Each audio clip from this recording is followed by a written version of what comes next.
അത്ര സുഖകരമല്ലാത്ത വാർത്ത തന്നെയാണ് കഴിഞ്ഞ ദിവസങ്ങളിലൊക്കെ തന്നെ നമ്മൾ കേട്ടുകൊണ്ടിരിക്കുന്നത്. കഴിഞ്ഞ കുറച്ച് ദിവസങ്ങളായിട്ട് നമ്മൾ കേൾക്കുന്ന എല്ലാം ദുരന്തപൂർവമായിട്ടുള്ള വാർത്തകൾ തന്നെയാണ്. ആഘോഷപൂർവ്വമായി ഒരു യാത്ര തിരിച്ച അധ്യാപക സംഘത്തിന് അപകടമുണ്ടായി, 9ഓളം പേർ മരിക്കുന്നു. പടക്ക നിർമ്മാണ കേന്ദ്രശാല പൊട്ടി 14 പേരോളം മരിക്കുന്നു.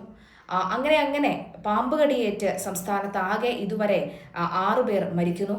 ഇതുവരെയുള്ള കണക്കാണ്. കഴിഞ്ഞ കുറച്ച് ദിവസങ്ങൾ കൊണ്ട് മാത്രം 6 പേരുടെ മരണം സ്ഥിരീകരിക്കുന്നു. അങ്ങനെ നിരവധി വാർത്തകൾ. അതിൻ്റെ കൂടെയാണ് കൊലപാതക വാർത്തകൾ കൂടി പുറത്തു വരുന്നത്.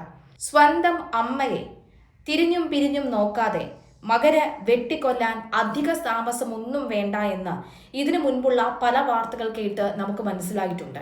എന്നാൽ തികച്ചും അപ്രതീക്ഷിതമായി അമ്മയും മകനും ഏറെ സ്നേഹത്തിലായിരുന്ന ഒരു കുടുംബത്തിൽ ഇത്തരമൊരു അപകടം ഉണ്ടായാലോ? അക്ഷരാർത്ഥത്തിൽ നാട്ടുകാർക്ക് ഇപ്പോഴും വിശ്വസിക്കാൻ കഴിയുന്നില്ല ഇന്നലെ രാത്രി അല്ലെങ്കിൽ ഇന്നലെയൊക്കെ കേളകത്ത് എന്താണ് സംഭവിച്ചത് എന്നുള്ളത്. കണ്ണൂരിലെ കേളകം കൊളക്കാട്ടിൽ സ്വന്തം അമ്മയെ കഴുത്തറുത്ത് കൊലപ്പെടുത്തിയ ശേഷം പോലീസ് സ്റ്റേഷനിലേക്ക് പോകുന്ന വഴി പ്രതിയായ ക്രിസ്റ്റി എന്ന മകൻ അയൽവാസികളോട് പറഞ്ഞ ഒരൊറ്റ വാക്യത്തിൽ എല്ലാം ഉണ്ട് എന്ന് നമുക്ക് പറയാൻ സാധിക്കും. ഈ വാക്കുകേട്ടാണ് നാട് ഒന്നടങ്കം നടുങ്ങിയിരിക്കുന്നത്. എന്നെ ഇങ്ങനെയാക്കിയത് ഈ വീട്ടുകാരാണ്. ഇനി അച്ഛനെയും കൂടി ഞാൻ കൊല്ലണം. അച്ഛന്റെ ചോര കൂടി എനിക്ക് കാണണമെന്നാണ് 25കാരനായ ആ യുവാവിന്റെ ഞെട്ടിക്കുന്ന വെളിപ്പെടുത്തൽ. മടത്തിപ്പറമ്പ് തങ്കച്ചന്റെ ഭാര്യയും മഹിളാ മോർച്ച ജില്ലാ കമ്മിറ്റി അംഗവുമായ ഗീതാമ്മയാണ് മകന്റെ ക്രൂരതയ്ക്ക് ഇരയായത്. ഗീത മകന് മാത്രമല്ല എല്ലാവർക്കും അമ്മ കൂടിയായിരുന്നു. ഗീതാമ്മ എന്നാണ് കൊച്ചുകുട്ടി പോലും ഗീതാമ്മയെ വിളിച്ചിരുന്നത്. കഴിഞ്ഞ ദിവസം രാത്രി 10 മണിയോടുകൂടി താന്നിക്കുന്നിലെ വീട്ടിൽ വെച്ചാണ് നാടിനടുക്കിയ ഈ സംഭവം അരങ്ങേറിയത്. ബാംഗ്ലൂരിൽ BCA പഠനം പാതി വഴിയിൽ ഉപേക്ഷിച്ച ക്രിസ്റ്റി ലഹരിക്ക് അടിമയായിരുന്നുവെന്നാണ് സൂചനകൾ. ലഹരിയുടെ കരളാസ്തങ്ങളിൽ പെട്ടുപോയ ഒരു ജീവിതം എങ്ങനെ സ്വന്തം ചോരയെ പോലും തിരിച്ചറിയാത്ത വിധം ക്രൂരമാകുന്നു എന്നതിന്റെ നേർക്കാഴ്ച കൂടിയായിരുന്നു ഇത്. സംഭവ സമയത്ത് ഗീതാമ്മയുടെ സഹോദരന്മാരും വീട്ടിൽ ഉണ്ടായിരുന്നു. വീട്ടിൽ വലിയ ബഹളം കേട്ട് ഓടിയെത്തിയ അയൽവാസി നിപുനാണ് രക്തത്തിൽ കുളിച്ചു കിടക്കുന്ന ഗീതാമ്മയെ ആദ്യം കണ്ടത്. ഉടൻ തന്നെ ആശുപത്രിയിൽ എത്തിക്കാൻ ശ്രമിച്ചെങ്കിലും അപ്പോഴേക്കും ആ ജീവൻ പൊലിഞ്ഞിരുന്നു. അമ്മയെ കൊലപ്പെടുത്തിയ ശേഷം കൂസലില്ലാതെ പുറത്തിറങ്ങിയ ക്രിസ്റ്റി അടുത്തുള്ള കടയിൽ ഇരിക്കുകയായിരുന്നു. തുടർന്ന് നിപുൺ തന്നെയാണ് സ്കൂട്ടറിൽ കയറ്റി പോലീസ് സ്റ്റേഷനിലേക്ക് എത്തിച്ചത്. തന്റെ ഈ അവസ്ഥയ്ക്ക് കാരണം വീട്ടുകാരാണെന്നും അവരിനി തന്നെ ഉപേക്ഷിക്കേണ്ട കാര്യമില്ലെന്നുമാണ് ക്രിസ്റ്റി പറഞ്ഞത്. അച്ഛൻ തങ്കച്ചൻ പുതിയ റിസോർട്ടിന്റെ പണിയുമായി ബന്ധപ്പെട്ട് സ്ഥലത്തില്ലാത്ത സമയത്തായിരുന്നു ഈ കൊലപാതകം നടന്നത്.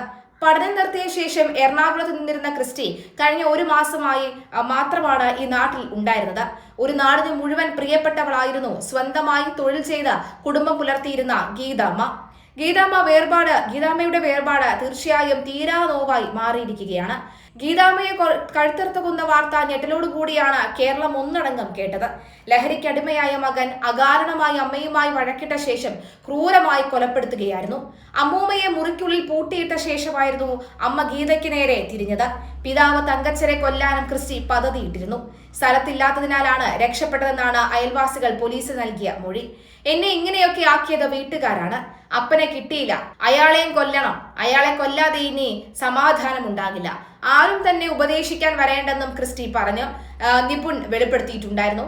ഗീതാമ്മയെ കൊലപ്പെടുത്തിയ ശേഷം പിതാവ് തങ്കച്ചൻ വീട്ടിലേക്ക് എത്തുന്നതിനായി ക്രിസ്റ്റി കാത്തിരുന്നുവെന്നും കാണാതായതിനെ തുടർന്ന് ഗീതാമ്മയെ കൊലപ്പെടുത്താൻ ഉപയോഗിച്ച കത്തിയുമായി നേരെ സ്റ്റേഷനിലേക്ക് പോവുകയായിരുന്നുവെന്നാണ് നാട്ടുകാർ പറയുന്നത്.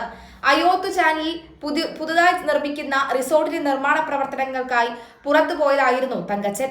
വെള്ളിയാഴ്ച രാത്രി 10ഓടെയാണ് ഗീതാമ്മ കൊല്ലപ്പെട്ടത്. അമ്മയെ കൊലപ്പെടുത്തിയ വിവരം കോഴിക്കോടുള്ള സഹോദരിയെ വിളിച്ചാണ് ക്രിസ്റ്റി ആദ്യം പറയുന്നത്. ഇവർ ബന്ധുക്കളെ വിളിച്ച് വിവരം പറഞ്ഞതോടുകൂടിയാണ് സംഭവം പുറത്ത് അറിയുന്നത്. ഓടിയെത്തിയ ബന്ധുക്കൾ രക്തത്തിൽ കുളിച്ചു കിടക്കുന്ന ഗീതാമ്മയെ കാണുകയും ആശുപത്രിയിൽ എത്തിക്കുകയും ചെയ്തെങ്കിലും ജീവൻ രക്ഷിക്കാൻ കഴിഞ്ഞില്ല. വിവരമറിഞ്ഞ ക്രിസ്റ്റിയുടെ പിതാവ് തങ്കച്ചൻ ദേഹാസ്വാസ്ഥ്യത്തെ തുടർന്ന് ആശുപത്രിയിലാണ്. ബാംഗ്ലൂരിലെ BCA പഠനം പാതി വഴിയിൽ ഉപേക്ഷിച്ച ക്രിസ്റ്റി നാട്ടിലെത്തുകയായിരുന്നുവെന്നും പിന്നീട് കുറച്ചുകാലം വിദേശത്തായിരുന്നുവെന്നും ഒക്കെ അയൽവാസികൾ പല കഥകളും പറയുന്നുണ്ട്. ക്രിസ്റ്റി വിളിച്ചത് കോഴിക്കോടുള്ള സഹോദരിയാണ് എന്ന് നേരത്തെയും പറഞ്ഞല്ലോ. സഹോദരി പറഞ്ഞതനുസരിച്ചാണ് വീട്ടിലെത്തിയ ബന്ധുക്കൾ ഗീതാമ്മയെ രക്തത്തിൽ കുളിച്ചു കിടക്കുന്നത് കാണുന്നത്. എന്തായാലും നിലവിലെ സാഹചര്യത്തിൽ ക്രിസ്റ്റിയുടെ പിതാവിന്റെ നിലവിലെ അവസ്ഥ തൃപ്തികരമാണ്. പോസ്റ്റ്മോർട്ടം നടപടികൾക്ക് ശേഷം ബന്ധുക്കൾക്ക് വിട്ടു നൽകിയിട്ടുണ്ട്. പോലീസ് സ്റ്റേഷനിലാണ് ക്രിസ്റ്റി ഇപ്പോഴും ഉള്ളത്. ഗീതാമ്മയുടെ മരണാനന്തര ചടങ്ങുമായി ബന്ധപ്പെട്ട് ക്രിസ്റ്റിക്ക് പോകണമെന്നൊക്കെ പറയുകയും പൊട്ടിക്കരയുന്ന ഒരു സാഹചര്യം ഉണ്ടാവുകയും ഒക്കെ ചെയ്തിരുന്നു. ക്രിസ്റ്റി ഗീതാമ്മയെ കൊലപ്പെടുത്തുന്ന സമയത്ത് തങ്കച്ചന്റെ വൃദ്ധയായ മാതാവ് ഏലിക്കുട്ടിയും വീട്ടിൽ ഉണ്ടായിരുന്നു. 90 വയസ്സ് പ്രായമുള്ള ഏലിക്കുട്ടിയെ അവരുടെ മുറിയിൽ പൂട്ടിയിട്ട ശേഷമാണ് ഗീതാമ്മയുമായി വഴക്കുണ്ടായത്. സംഭവം അറിഞ്ഞ ക്രിസ്റ്റിയുടെ പിതാവ് തങ്കച്ചന് നെഞ്ചുവേദന അനുഭവപ്പെട്ടതിനെ തുടർന്ന് പേരാവൂരിലെ സ്വകാര്യ ആശുപത്രിയിൽ പ്രവേശിപ്പിച്ചു. പിന്നീട് ബന്ധുവീട്ടിലേക്ക് മാറ്റി. പോലീസ് സ്റ്റേഷനിലെത്തിയത് കത്തിയുമായാണ് വന്നത്. പോലീസ് സ്റ്റേഷനിൽ ശാന്തനായാണ് ക്രിസ്റ്റി പെരുമാറിയത്.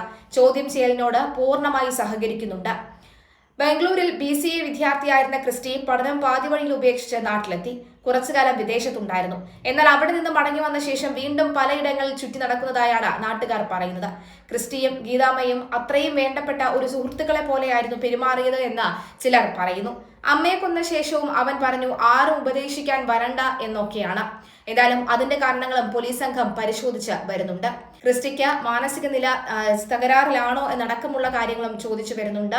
ഗീതാമ്മയെ കൊലപ്പെടുത്തിയ ശേഷം അച്ഛനെയും കൊല്ലണമെന്ന് തീരുമാനിച്ച ക്രിസ്റ്റി കുറച്ചു നേരം വീട്ടിലൊക്കെ തന്നെ ഉണ്ടായിരുന്നു. എന്തായാലും ആ അച്ഛൻ ക്രിസ്റ്റിയുടെ മുന്നിൽ നിന്നും രക്ഷപ്പെട്ടത് തലനാഴിലേക്ക് മാത്രം എന്നേ പറയാൻ സാധിക്കുള്ളൂ എന്നാണ്. എന്തായാലും അയൽവാസികളൊക്കെ തന്നെ പ്രതികരിക്കുന്നുണ്ട് ഈ ഒരു ഘട്ടത്തിൽ. ലഹരി എന്ന വിപത്ത് ഒരു കുടുംബത്തിലെ സ്വപ്നങ്ങളെയും സ്നേഹത്തെയും എങ്ങനെ തകർത്തെറിയുന്നു എന്നതിന് ഇതിലും വലിയ ഉദാഹരണം വേറെയില്ല. ലഹരിയുടെ ലോകത്തേക്ക് വഴിമാറിപ്പോകുന്ന യുവതലമുറയെക്കുറിച്ച് നമ്മൾ ഏറെ ഗൗരവത്തോടുകൂടി ഇനിയും ചിന്തിച്ചില്ലെങ്കിൽ ഇതുപോലെ പല അമ്മമാരും ഓരോ ദിവസവും കേരളത്തിലെ ഓരോ വീട്ടിലും കൊല ചെയ്യപ്പെടും. ഗീതാമ്മയുടെ ആത്മാവിന് നിത്യശാന്തി നേരുന്നു. ഇത്തരം ദാരുണമായ സംഭവങ്ങൾ ഇനി ആവർത്തിക്കാതിരിക്കട്ടെ നമുക്ക് പ്രാർത്ഥിക്കാം.